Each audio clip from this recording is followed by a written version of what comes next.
आदाब नाजरीन, सियासत टीवी का बेहद ख़ास प्रोग्राम हैदराबादी सितारे में मैं आपका मेज़बान केबी जानी इस्तकबाल करता हूँ। नाजरीन, आज के मशीनी दौर की रोज़मर्रा ज़िंदगी में सुकून के लम्हात तलाश करना मुश्किल से मुश्किल तर होता जा रहा है। हमारे तर्ज़ ज़िंदगी यानी लाइफ स्टाइल, अफरा तफरी और हर चीज़ की खिल्लत, वक्ती वसाइल, सुकून वगैरह ने हमारी ज़िंदगियों से ठहराव ख़त्म कर दिया है। ऐसे में चंद ख़ैख़ाओं की ज़रूरत दरकार होती है। एक फलक शुगाफ ख़ैख़ा दिल की मुरझाई हुई कली को ताजगी बख्शता है, जिससे ज़िंदगी की तलखियाँ मिट जाती हैं और इस तराबी कैफियत दूर होकर राहत का एहसास होता है। ये राहत का सामान मिज़ाहकार फराहम करते हैं। इन्हीं खूबियों के मालिक शहर के नौजवान मज़ाहिया फ़नकार व फिल्म अदाकार सैयद समदानी हैं, जिन्होंने मुख्तलिफ स्टेज कॉमेडी ड्रामों में मुख्तलिफ किरदारों के ज़रिए अपनी एक मखसूस इमेज बनाई। वहीं अपने शाहकार कॉमेडी आइटमों में मिज़ाह के साथ तंज के नश्तर से शायकीन को हंसी के साथ एक मैसेज देने की कोशिश की है और वो हैदराबाद में बनाई जाने वाली फिल्मों में अलग अलग किरदारों में अपनी मौजूदगी का एहसास दिलाया है। नसरीन, मैं तुम्हारे बिना मर जाता हूँ। अरे पैदा हम करना और मरेंगा इन्हें नसरीन के वास्ते। आइए हम आपको मिलवाने जा रहे हैं हैदराबाद के नामवर आर्टिस्ट सैयद समदानी से। जानते हैं इनकी स्ट्रगल की कहानी खुद इनकी जुबानी। कैसे करेंगे बेटे स्वागत? खुशामदीद, बहुत बहुत इस्तकबाल किया जाता है हमारे इस प्रोग्राम में सैयद समदानी साहब। आपका भी बहुत बहुत शुक्रिया और तमाम नाजरीन जो सियासत टीवी देख रहे हैं उनका भी मैं तहे दिल से शुक्रिया अदा करता हूँ। जी, गुफ्तगू का सिलसिला हम यूँ करेंगे कि ज़िंदगी की शुरुआत के बारे में हमारे नाजरीन को बताइए।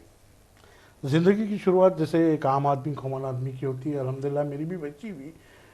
जहाँ तक के ये मिज़ाह की फील्ड में आने का इत्तेफाक हुआ जी, तो हुआ यूँ कि अब ये मैं समझता हूँ कुदरती तौर पर बचपन से मेरे में कुछ बोलने की आदत थी फिल्वदी। अच्छा तो दोस्त अहबाब बैठ के एंजॉय करते थे। अच्छा, तो सबसे पहला लतीफ़ा जब हुआ था तो बजाय एंजॉय के साथ साथ मेरे को सज़ा भी मिली थी जानी साहब। हम दूसरी जमात में थे, हमारे समाजलीम के टीचर साहब एक सवाल किए थे हाँ हाँ कि हिंदुस्तान की राजधानी कहाँ है।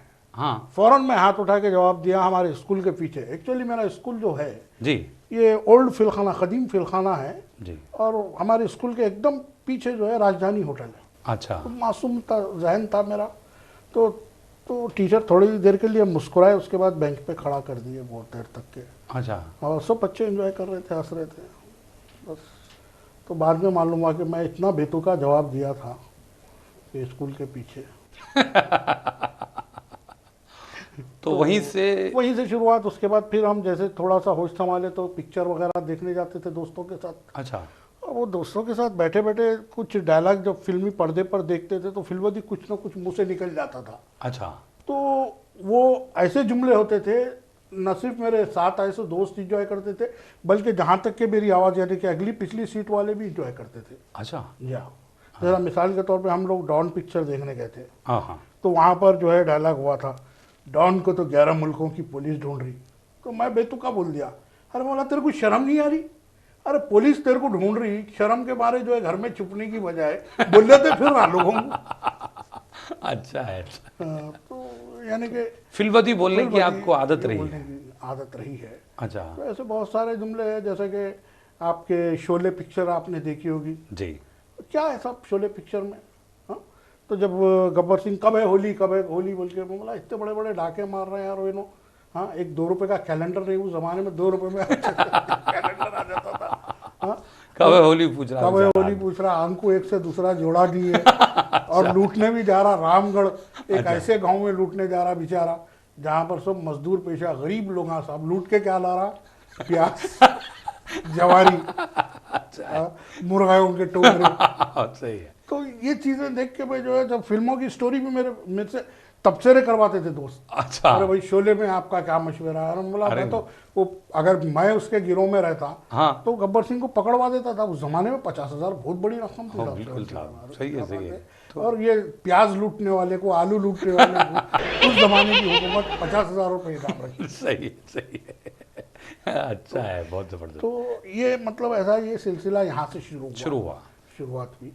तो यहाँ से जब शुरुआत हुई तो फिर मेरे एक दोस्त थे बिलाल अब्दुल्ला, अच्छा। काफ़ी ज़हीन आदमी थे। उन्होंने बोले यार तुम कुछ स्टेज पे इस तरीके के तंज़ो बिज़ा के खाके वगैरह बना के क्यों नहीं पेश करते? तो बोला भाई मैं तो अब तक देखा नहीं स्टेज क्या होता है। अच्छा। तो कुछ चलो देखते हैं एक वक्त। तो हम लोग अदरक के पंजे देखे।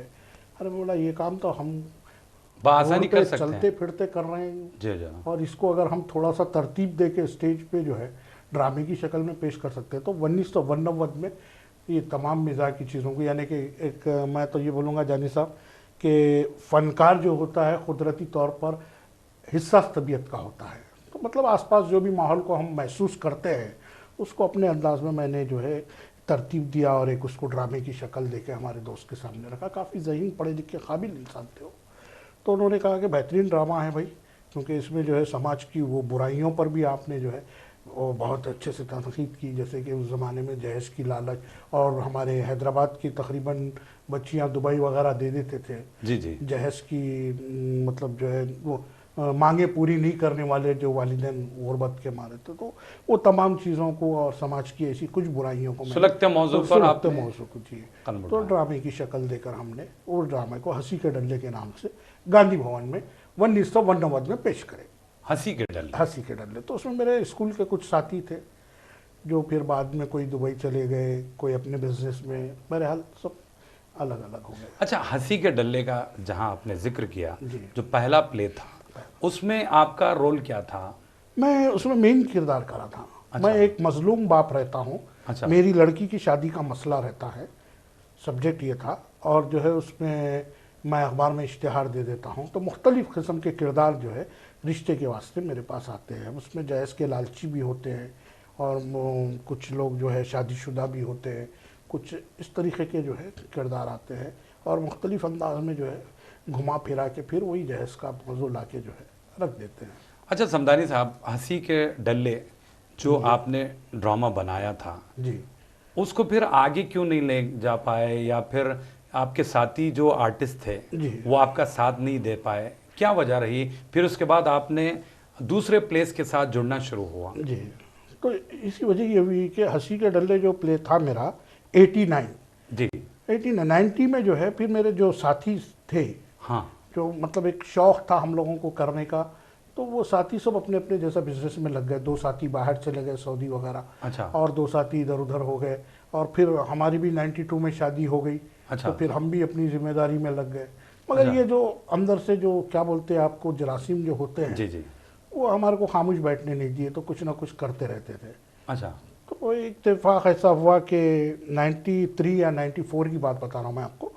तो महाराष्ट्र के 2 शो आए थे मेरे को। अच्छा, तो मैं बोला मतलब यानी 90s के बाद जिस वक्त आपकी शादी हुई तब तक आप ये ड्रामा लाइन से थोड़ा सा दूर हो गए थे। थोड़ा दूर हो गया था मैं। अच्छा, उसके बाद फिर से 93 के बाद फिर से ये लाइन से फिर जुड़े आप। फिर जुड़ा हूँ। तो 93 में मेरे को महाराष्ट्र के 2 शो आए थे। प्रॉब्लम ये था कि आर्टिस्टों का, अच्छा। अब यहाँ पर जितने भी थे सब सीनियर्स थे। अगर मैं बोलूँ कि भाई मेरा प्ले है और मेरे को आपको जो है काम करना है, ये तो मैं बोल नहीं सकता था, उतनी हिम्मत नहीं थी। और इतने बिजी आर्टिस्ट हैं। अब वो कम बजट के प्रोग्राम से अच्छा। वो कुछ चैरिटी था स्कूल के, उसके लिए करवा रहे थे। तो मैं सोचा अब क्या करूं। बहरहाल वहाँ से बात तो हो गई थी हमारी महाराष्ट्र में। जैसे मैं सिकंदराबाद स्टेशन उतरा, एक इत्तेफाक हुआ कि हैदराबाद के बहुत ही सीनियर आर्टिस्ट अहमद अलबेला, हाँ हाँ, जी, तो बहुत अच्छे कॉमेडियन रहे बहुत हैं अच्छे बेचारे। Comedian mimicry artist. तो उस ज़माने में मेरी उनसे मुलाकात हुई स्टेशन पे। मैं बोला अहमद अलबेला, बोले तो हाँ होते मुलाकात हुई। मैं बोला कि भाई ऐसे ऐसे 2 प्रोग्राम है, आपको चलना है। अच्छा। तो अहमद अलबेला हाँ बोल दिए, पेमेंट क्या रहेगा, जो भी हम लोगों की बातचीत हुई। तो वहाँ पर उस प्रोग्राम में उन्होंने मुझे सुना पहली मरतबे। अच्छा। तो शायद उनको कुछ अलग लगा। तो अहमद अलबेला की उस ज़माने में ऑडियो कैसेट की दुनिया में तोती बोलती थी। जी बिल्कुल बिल्कुल। उसकी वजह ये थी कि वो एक ऐसा फनकार था, यानी कि 8-10 कैरेक्टर जो होते थे मिमिक्री के ज़रिए अकेला जो है कर लेता था रिकॉर्डिंग स्टूडियो में। तो मैं समझता हूँ बिजनेसमैन जो होते कैसेट बनवाने वाले, वो लोग ये सोचते कि भाई एक आर्टिस्ट जो है 20 किरदार कर रहा है, यानी कि इतने तमाम फनकारों का पेमेंट हमारे को बच जा रहा है। तो धनाधन कैसेट भी मिलते थे, अल्लाह ने वो सलाहियत दी थी। तो मुझे कैसेटों की तरफ उन्होंने वो किया। तो अब मेरे को तो शौक़ था लिखने का, खाके वगैरह। तो उस ज़माने में मैंने 2-3 कैसेट लिखे। वो नहीं, अल्हम्दुलिल्लाह ये तो खैर हम आगे जानेंगे कि भाई आपने कैसेट की दुनिया में कदम रखा। अहमद अलबेला साहब का जब जिक्र किया, वो आज दुनिया में नहीं रहे, तो मैं चाहता हूं कि उनका जो कोई शाहकार आइटम प्रोग्राम की इब्तिदा में आप सुनाएं हो, ताकि उनको भी खराज इस प्रोग्राम के ज़रिए हो। बिल्कुल बिल्कुल। तो अहमद अलबेला साहब का कोई ख़ास आइटम आप खास आइटम तो याद नहीं आ रहा, लेकिन उनका एक लतीफ़ा याद आ रहा मेरे को। जी। यानी कि 2 उमर रसीदा खातून की जो आवाज़ें निकालते थे एट ए टाइम। अच्छा। ये ख़वातीन की आदत होती है सब उम्रें छुपाने की। अच्छा। अब ये ट्रेन में 2 ख़वातीन बैठी हैं, एक दूसरे से बात कर रहे हैं, आप आवाज़ से इनकी उम्र का अंदाज़ा लगाइए। अच्छा। एक खातून दूसरी खातून से, आई आपा, आई आपा, हाँ कौन ये वो आपा, आपा कुछ नहीं पापा, नहीं आपा मैं बोलती हूँ तुम्हारी उम्र क्या है, हाँ मेरी उम्र देख घोड़ो, अब ये 2020 चालू हुआ ना, मैं 21 साल की भी, तेरी क्या उम्र है गे, हाँ मेरी उम्र देखो, अब 2019 खत्म हुआ तो मैं 17 साल की हूँ। ऊपर के बट पे बड़े मियाँ सो रहे थे, दोनों की आवाज़ सुन के गिरे, दोनों का पुकारा शुरू, आई हाँ जानवान बच्चियाँ हैं, ऐसा कुत्ता शर्म नहीं आती तेरे को, अरे खामोश बैठो मैं अब भी पैदा हुआ। अच्छा। तो ये अंदाज था उनका। अरे क्या बात है। तो वो लतीफ़ा याद आ गया। बहुत ज़बरदस्त। नहीं, बहुत अच्छे आर्टिस्ट रहे हैं अलबेला साहब, हम वाकई। मैं बहुत करीब रहा हूँ जी। और बहुत अच्छे इंसान भी थे जी। अब वो लोग क्या कहते हैं, मतलब मैं जहाँ तक के महसूस किया उनके करीब रह के, बेशक बहुत अच्छे इंसान थे, अल्लाह मग़फ़िरत करे। आमीन। तो समदानी साहब, आगे बढ़ने से पहले, ये तो खैर अहमद अलबेला साहब का लतीफ़ा आपने सुनाया, लेकिन जो आपके साथ जो आप बीती हुई वो भी बहुत अच्छे आइटम आप सुनाया करते हैं, तो मैं चाहता हूँ कि हमारे नाजरीन भी आपके मज़ाहिया आइटमों से महसूस हो, तो थोड़ा सा हमारे नाजरीन के लिए सुनाइए। आप यकीन मानिए जानी साहब, आप जितने खूबसूरत हैं, अल्हम्दुलिल्लाह 20 साल पहले मैं भी स्मार्ट हैंडसम हुआ करता था। अच्छा। वो 20 साल वो 20 साल पुरानी फ़ोटो अच्छा। परसों मेरे बीवी के हाथ को लगी, मेरे नवासे को बुला के बोली, हाँ बेटे तुम्हारे नाना। हाँ। बच्चा फोटो को गौर से देख के बोल रहा, नाना, हाँ बेटे नाना। फिर ये मोटला को नहीं दी जिसको हम रोज नाना बोल रहे हैं। ये वाकयात होते रहते। अभी हम लोग गांव गए थे, हमारे साली की बच्ची की शादी थी साहब। हाँ। पहली मरतबे साड़ू साहब के मकान पे गया मैं, उनको खेती बाड़ी बहुत है। अच्छा। अब हम हैं ऐदी किस्म के इंसान, ये इतना बड़ा वजन लेके कहाँ फिरना। हाँ। अब मैं बोला खाना खा के आराम करो, नहीं खेत में घूम के आएंगे कहते। अच्छा। अरे बोला नक्को भाई, जबरदस्ती को लेके जाके घुमाए साहब। हाँ। हाँ पूरा खेत फिराए। आज 6 साल से बम मार रहे। हाँ। जिस दिन से आप फिर के गए उस दिन से घास का तिनका नहीं उठा। माशाल्लाह। ये वाकयात होते रहते हैं, बड़ी प्रॉब्लम होती साहब। आज भी जो है, मैं आप यकीन नहीं मानेंगे, आप प्रोग्राम के लिए बुला रहे हैं, बोले तो रात में जीन्स पैंट टी शर्ट खरीदा। अच्छा। मैं बोला आज तो जीन्स पैंट टी शर्ट पहन के एकदम यंग बन के जाएंगे। अच्छा। हाँ पहन के जैसा बाहर निकल रहा हूँ, हमारी बीवी बुला के बोली, हाँ। कहाँ जा रहे हैं? हाँ। बोला ऐसा ऐसा इंटरव्यू लेते कहते, ये नक्को पहनो अल्लाह के वास्ते, बहुत गलीज दिख रहा कहते। बोला दिख रहा कैसा, ये बोलो। हाँ। ऐसा दिख रहा, एक तकिए के गिलाफ में 2 तकिए घुसड़े तो कैसा दिखता वैसा। इस बात से जो है वो छोड़ दे के ये भी बड़ा जबरदस्त दिख रहा है। ये तो 4 तकिए, क्योंकि क्या हो जा रहा बोलो, वो आप फिल्म चांदनी के गीत के वो बोल मेरे को याद आ जाते। क्या? मेरे दर्जी से आज मेरी जंग हो गई, कल चोली सिलाई थी आज तक हो गई। तो मेरे साथ भी यही वाकयात होते हैं। अरे पिछले 6 महीने पहले मैं शर्ट सिलाया था, फिर टाइट हो जा रहा। ये देखिए दिन पे दिन जो सेहत पे खैर बरकत हो रही है, अल्लाह का बड़ा करम है। तो बहरहाल लोग जो है मोटापे को या सेहत से लोगों को डराने की कोशिश करते हैं। अच्छा। यानी कि पहलवान बन के कब्जे कर लेना या कोई गलत काम करना। तो मैं तो इसके ऊपर हंसता हूँ और लोगों को मुस्कुराने की, लोगों के चेहरों पे मुस्कुराहट लाने की कोशिश करता हूँ। यानी कि दूसरों पे हंसना तो जानी साहब कॉमन बात है। अच्छा। इंसान तो वो है जो अपने आप पे हंसे और हंसाए। क्या बात है, तो सही कुछ बात। वाकयात, कुछ लतीफ़ों को मैं अपने ऊपर डालकर जो है अच्छा। लोगों की मुस्कुराहटों के लिए पेश करता रहता हूँ। अच्छा। और वैसे बहुत सारे वाकयात आपके साथ हुए हैं। जी हाँ बहुत और हुए आए साहब। दिन- अभी बेंगलोर प्रोग्राम के लिए गया था मैं। हाँ अल्लाह का करम रहा, बड़ी अच्छी होटल में ठहरा करे ऑर्गेनाइजर साहब। हाँ। वहाँ पे स्विमिंग पूल देखा मैं। अच्छा। मैं बोला चलो आज स्विमिंग पूल में नहाएंगे, रोज आना बकेट में लोटे से नहाने डाल लेंगे। अच्छा। सीधा स्विमिंग पूल पे गया, जैसा पानी में डाइव मारा पूरा पानी बाहर।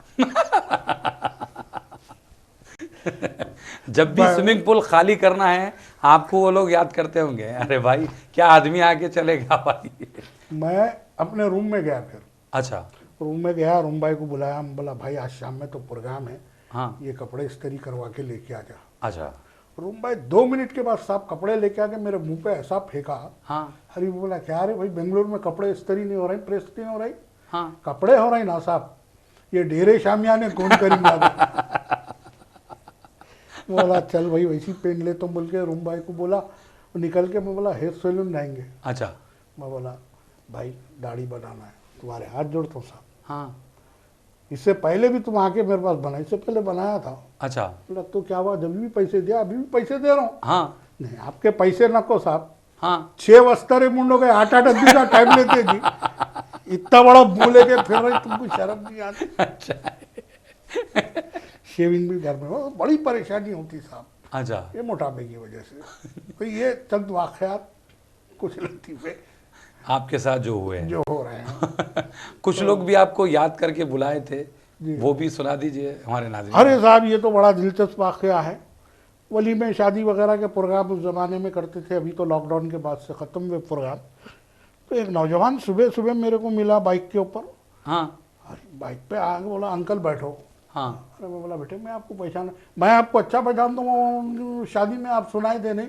अरे मैं बोला कोई तो भी होऊंगा, पहचानत का कुछ तो भी प्रोग्राम दूंगा या नहीं तो कुछ गिफ्ट विफ्ट दूंगा, बोल के पीछे बैठ गया। 80 की स्पीड में लेके गया साहब। हाँ। और लेके जाके जो है घर के सामने रोक के जोर जोर से लाता मार रहा दरवाजे को। हाँ। और बोला ये क्या अंदाज है भाई इसका दरवाजा खुलवाने का? तो जैसे दरवाजे को लाता मार रहा और बोलते जा रहा, ए रात में बहुत बोल रही थी, अब शेर को लाया हूँ, लड़ लो कहते। क्या बात है। जैसा दरवाजा खुला था, हाँ। इन्हें तो गायब हो गया, अंदर से 4-5 जिम को गए हुए जबरदस्त असली के पहलवान।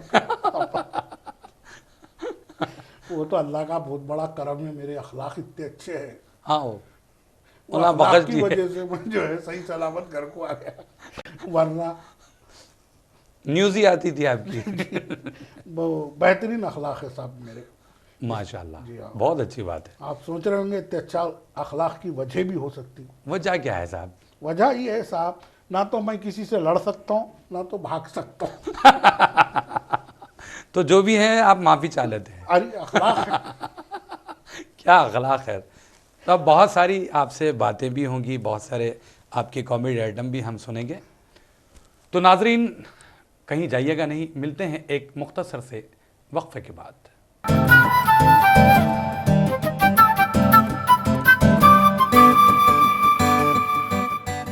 नाजरीन, सियासत टीवी की ताज़ा तरीन ख़बरें, मुशायरे, मजहबी प्रोग्राम्स और दीगर तफरीही प्रोग्राम्स देखने के लिए आप हमारा मोबाइल ऐप प्ले स्टोर से डाउनलोड कर सकते हैं। इसके अलावा यूट्यूब और फेसबुक पर आप सियासत टीवी का रास्त टेलीकास्ट भी देख सकते हैं। यूट्यूब पर सियासत टीवी सब्सक्राइब करें और बेल आइकॉन पर क्लिक करें ताकि नए वीडियोस आप तक फौरी तौर पर पहुंच सकें।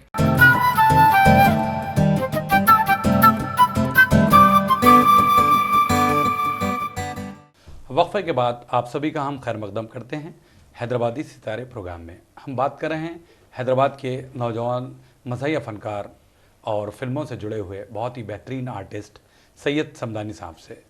समदानी साहब, आपने करियर की इब्तदाई दौर की बातें बताई है। अभी मैं ये जानना चाहूँगा कि ड्रामों से और फिर स्टेज की दुनिया से आप फिल्मों की दुनिया से कैसे जुड़े? मैं ऑडियो कैसेट का दौर ख़त्म हुआ, डीवीडी सीडीज़ का दौर शुरू हुआ। जी। तो मेरे ड्रामे डीवीडी के 5 ड्रामे रिलीज़ में सुपर मूवी प्लांट वालों ने 2 किया और प्रतिमा डिजिटल फिल्म्स बोल के है, उन लोगों ने 3 ड्रामे रिलीज़ किए। तो प्रतिमा डिजिटल का एक मेरा ड्रामा था दामाद चाहिए। अच्छा।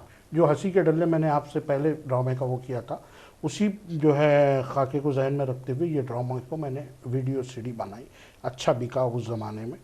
तो वो ड्रामा एसएस बोलकर एक हमारे दोस्त हैं मुशीराबाद में, तकरीबन फिल्म स्टार उनके पास मिलते जुलते हैं, तो वहाँ पर देख रहे थे। तो सलीम फेकू साहब भी वहाँ बैठे थे जो हैदराबादी फिल्मों के द अंग्रेज से मशहूर हुए। तो उन्होंने देख के बोला कि भाई आप इतने अच्छे आर्टिस्ट हैं, आप बड़ी पिक्चर में अगर मौका मिला तो करते हैं। बोला बिल्कुल करेंगे साहब, जो भी किरदार। तो इस तरीके से मेरे को पैसा पुट्टी प्रॉब्लम के लिए रामोजी फिल्म सिटी को बुलाए।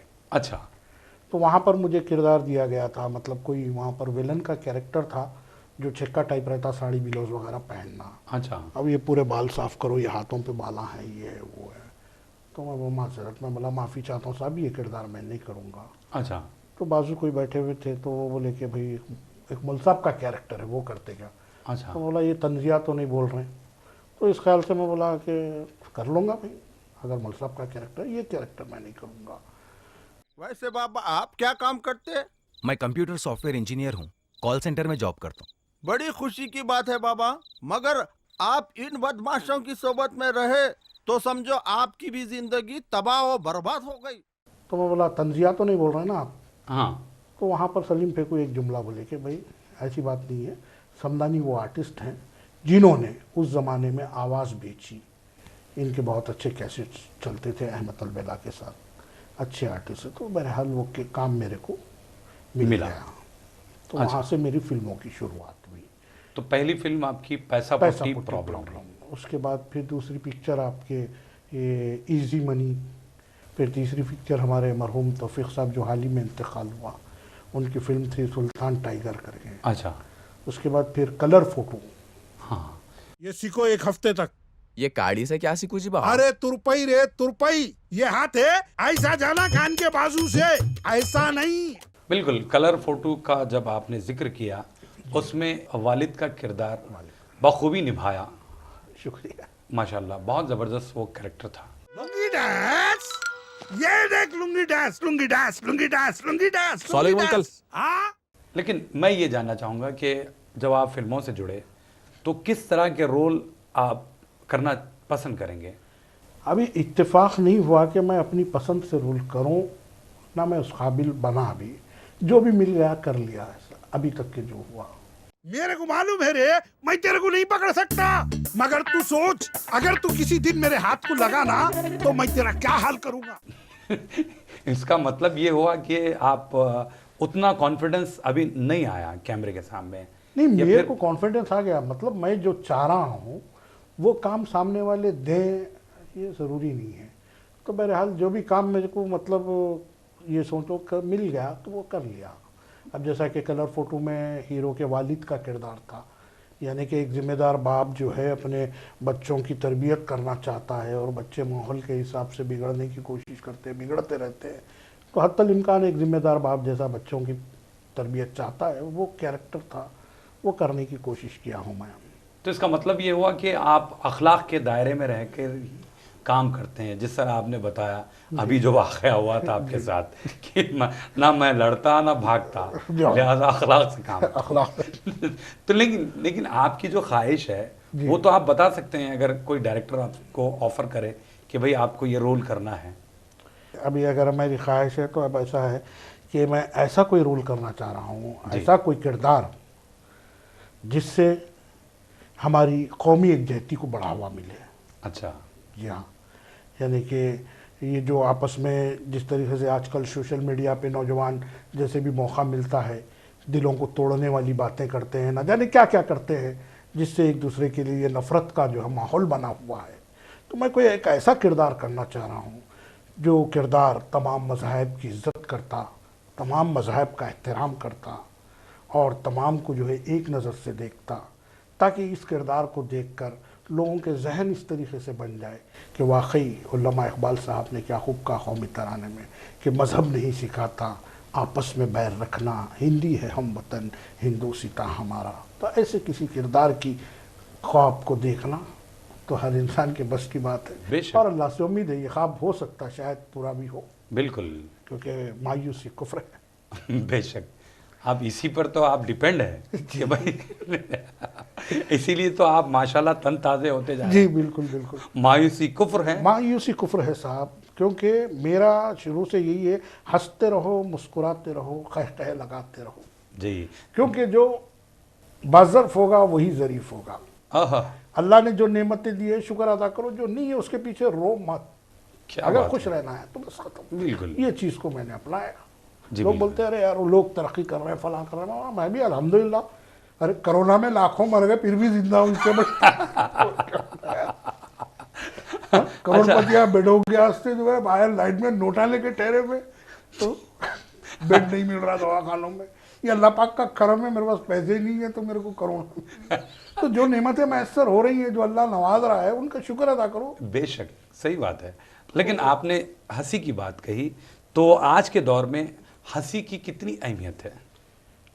अल्हम्दुलिल्लाह साहब, हंसी की मेरी नज़र में तो हमेशा अहमियत है और हमेशा रहेंगी, क्योंकि हंसी एक ऐसी नेमत है जानी साहब कि अल्लाह ताला ने सिर्फ इंसानों को दी है। यानी कि अल्लाह की तमाम मखलूक़ात में हंसने की सलाहियतें सिर्फ इंसानों में हैं।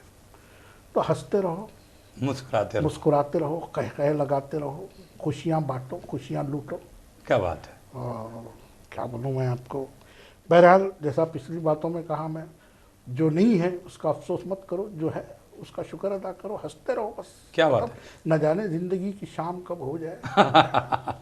हम आगे बढ़ने से पहले मैं चाहता हूं कि कुछ और आइटम जो आपने स्टेज पर परफॉर्म किया हो वो हमारे नाजरीन को सुनाइए। एक कैरेक्टर था साहब, मेरा करीबी दोस्त था, हाँ। वो आंध्रा का था। अच्छा। और आंध्रा वाले जब भी जानी साहब उर्दू बोलते हैं हाय हाय तो उर्दू का तो जनाजा निकाल कर रख देते हैं। अच्छा। नवाब साहब को भी बात करें तो क्या रे नवाब, दिख रहे नहीं रहे तू क्या भाई, तेरे घर को आए रे भाई, तेरा जोरू भी मेरा को नवाब नहीं क्या बोलते हैं, नहीं आ रहे बोलते हैं। अच्छा। हालांकि नवाबों की गुफ्तगू कैसी होती है, उनके अखलाक, उनकी उर्दू, ये टाइप का है। तो ये कैरेक्टर को जो है काउंसलर वगैरह का टिकट मिल गया। अच्छा। अब काउंसलर का टिकट मिल गया, ऐसे एरिया में ठहरा हुआ है इन्हें, फर्ज कर लीजिए हमने खाका खींचा एक जी जी बिल्कुल। कि जहाँ पर सिर्फ उर्दू बोली और समझी जाती, उर्दू और हिंदी। जी जी। अब ये साहब तो उर्दू से कोसों दूर, और उर्दू बोले भी तो उर्दू का पूरा जनाजा लेके निकल जाए। अब इन्हों स्पीच देने के वास्ते बुला रहे हैं इनको। अच्छा। हमारे एलैया साहब पब्लिक जमा हो गई, चलो भाषण दो। मैं क्या रे भाई, मैं भाषण देना बोले तो मेरे जान दुनिया के घबरा रहे। मैं भाषण देना बोले तो मैं भाषण देते, मेरा उर्दू खींचना बोले तो बहुत तकलीफ होते है, फिर भी मैं उर्दू में भाषण खींच रहे। अच्छा। मैं उर्दू में भाषण खींच रहे, मैं कुछ गलती करे तो मैं तुम लोगों को माफ कर देते। अच्छा। मैं इलेक्शन में खड़े बोले तो खाली खड़े नहीं, हाँ। बैठ है, खाना खाए, घर पे जाके सो गए। फन की वही इलेक्शन में खड़े। हाँ। मैं इससे पहले भी इलेक्शन लड़े। अच्छा। लड़े बोले तो किसी को गाली नहीं दे, किसी को मारे नहीं, पन की मैं इलेक्शन लड़े। अच्छा। अब के इलेक्शन हार गए तो मर जाता हूँ। अच्छा। मैं मार गए तो क्या आ रही थे, मेरे हड्डियां आ रही थे, मेरा वो लाश रही थे। हाँ। मेरे लाश को मेरे चमचे लेके जाके शमशान में जलाते, नहीं तो जंगल में फेंकते। शमशान में जला देना बोल रहा हूँ, पन की जंगल में फेंके तो मेरे लाश को चील कौवे खाते, नहीं तो जंगली जानवर खाते। अच्छा। जंगली जानवर खा लेना बोल रहा हूँ। अच्छा। पन की चील कौवे खाए तो मेरे हड्डियां बच जाते। अच्छा। हड्डियां बचे तो मेरे हड्डियां जमीन में मिलते, नहीं तो कोई कंपनियां वाले उठा के लेके जाते। अच्छा। जमीन में मिलना बोल रहा हूँ, हाँ। पान की कंपनियां वाले उठा के लेके गए तो उसके फास्ट फूड पाउडर बनाते, हाँ। नहीं तो पानी नहाने के साबुन बनाते। फास्ट फूड पाउडर बनाना बोल रहा हूँ। हाँ। पान की पानी नहाने के साबुन बनाए तो औरता भी नहाते, मर्दवे भी नहाते। हाँ। मर्दवे नहाना बोल रहा हूँ, पान की औरता नहाए तो मेरे को शर्म आते रहे।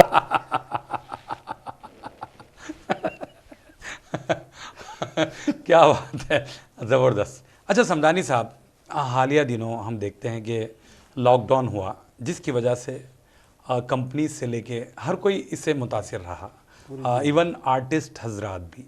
तो भाई बहैसियत आप आर्टिस्ट, अपने आप को किस तरीके से सरवाइव किया इस लॉकडाउन के दौरान या उसके बाद? क्योंकि अभी देखिए, अभी तक भी यानी स्टेज शोज़ नहीं हो रहे हैं, फंक्शंस बहुत कम हो रहे हैं, तो हमारे नाज़रीन को बताइए। कि भी जानिए साहब, मेरे को मतलब मैं अपने बारे में बोलने से पहले अमजद हैदराबादी साहब के वो अल्फाज याद आ रहे हैं, बेशक। कुछ किए जाओ लेके नाम खुदा, कुछ न करना बड़ी खराबी है, कामयाबी कोई और चीज़ नहीं बल्कि काम करना ही कामयाबी है, अमजद हैदराबादी साहब ने कहा था। तो मेरी नज़र में काम करते रहो, एक ही काम के पीछे मत पड़ो, क्योंकि काम कोई छोटा और बड़ा नहीं होता। जब ये लॉकडाउन का दौर नहीं था, प्रोग्राम में भी मैं प्रोग्राम के अलावा मैं मजदूरी करता हूँ, ऑटो रिक्शा चलाता हूँ मैं।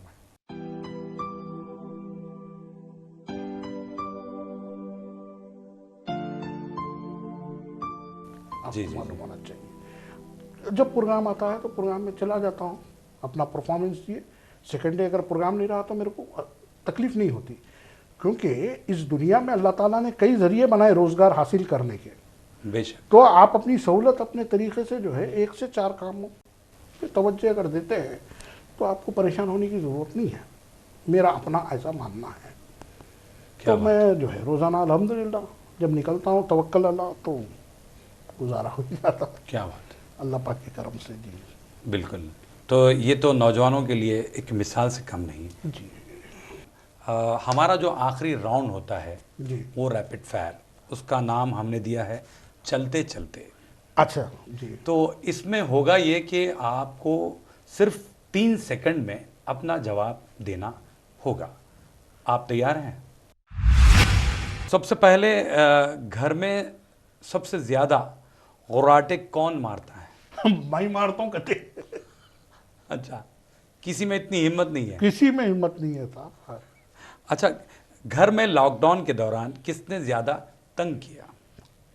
पूछने की बात है साहब, हाँ 3 वक्त तलाक देते देते रुक गया भाई। तो आप खुल के नहीं बता रहे हैं? नहीं, भाभी अगर ये शो देख रही हैं तो फिर घर भी जाना है आपको।